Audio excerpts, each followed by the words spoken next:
Faire une suite à un film parfait, c'est déjà compliqué. Faire une suite qui refuse totalement de copier l'original, là, c'est presque suicidaire. Et pourtant, en 2004, Ocean 12 ose tout. Plus étrange, plus libre, plus drôle, plus sophistiqué, mais aussi plus frustrant. Aujourd'hui, retour sur le film le plus incompris de la trilogie Ocean's 12.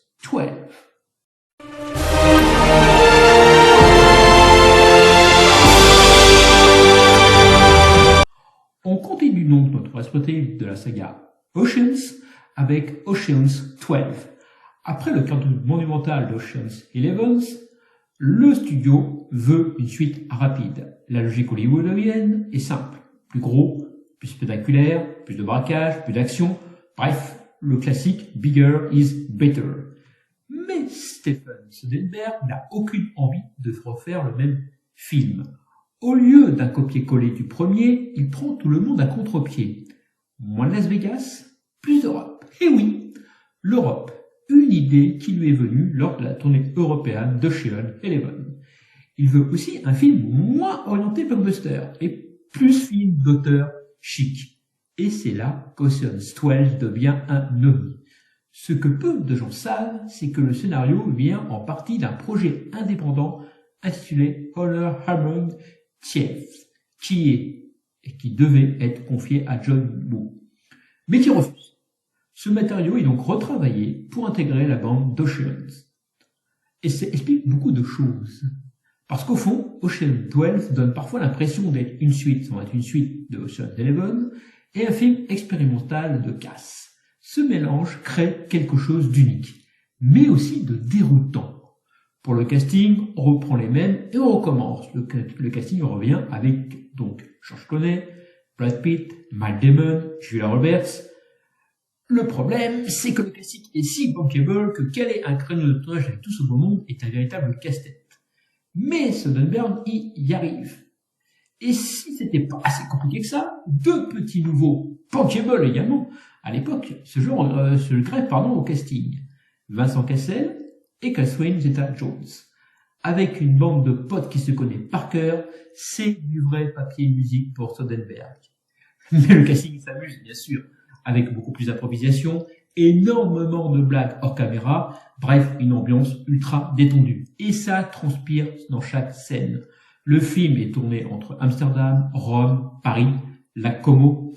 Le film abandonne le clinquant de Las Vegas pour quelque chose de plus chic, presque feutré.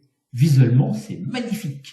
À sa sortie en 2004, le film reçoit à sa sortie des critiques mitigées, mais engrange plus de 362 millions de dollars de recettes mondiales sur un budget de 100. Mais Ocean's 12, ça raconte quoi? En 2001, à Rome, Rusty Ryan retrouve sa petite amie Isabelle Laéry, enquêtrice à Interpol. Celle-ci raconte sa journée et lui dit qu'elle est bien avancée dans son enquête sur le récent cas de chez Bulgarie, qui a été commis par Frank Catton et Rusty lui-même. Ce dernier panique et la quitte immédiatement en prenant la fuite. En 2004, cela fait donc 3 ans que les 11 de Danny Oceans ont effectué le braquage historique des 3 plus gros casinos de Vegas, appartenant à Terry Benedict. Depuis, ils se sont dispersés dans la nature avec l'intention de mener une existence honnête. Danny vit désormais sous le nom de Miguel Diaz à East Haven avec Tess. Alors qu'ils s'apprêtent à fêter leur anniversaire de mariage, Terry Benedict se présente à leur domicile avec ses gardes du corps et menace Tess. Même si son assurance a couvert le préjudice, il veut quand même récupérer les 163 millions de dollars volés avec les intérêts, soit environ 198 millions de dollars. Il leur laisse 2 semaines. Toute l'équipe se réunit donc pour trouver une solution. Ils calculent qu'ils doivent environ 19 millions chacun pour rembourser Terry Benedict. Trop âgé selon lui, Saul refuse, quant à lui, de rembourser la somme. Ruben accepte de rembourser sa part, devant ainsi rembourser un total de 97 millions, il décide de faire un nouveau casse. Mais puisqu'ils sont recherchés sur le sol américain, ils partent à Amsterdam. Mais c'est sans compter l'ancien ami de Rusty, prêt à se venger de la bande, et sur le renard, un voleur international prêt à en découdre avec la bande d'Ocean. Alors, est-ce qu'une bonne suite? Eh bien, oui et non. Le film est audacieux, certes, mais son scénario est compliqué. Son humour est parfois absurde et son côté film qui joue avec lui-même peut parfois agacer. Bref, Ocean 12 divise profondément et c'est souvent le signe d'un film intéressant à analyser. Car cette suite est une vraie prise de risque. Ce n'est pas un copier-coller du premier, c'est une proposition. La photographie, le montage, la musique, le rythme, tout respire la classe. L'alchimie du casting fonctionne, toujours à merveille. Il y a même plus d'autodérision. Mais malheureusement, comme dit tout à l'heure, l'intrigue est inutilement compliquée. Par moments, le film s'écoute plus qu'il ne se suit. Le braquage n'est plus au cœur du film et le personnage joué par Julia Roberts, qui doit se faire passer pour Julia Roberts, sur le papier c'est absurde, à l'écran c'est soit brillant, soit ridicule. Un film donc moins accessible qui demande plus d'implication pour le spectateur.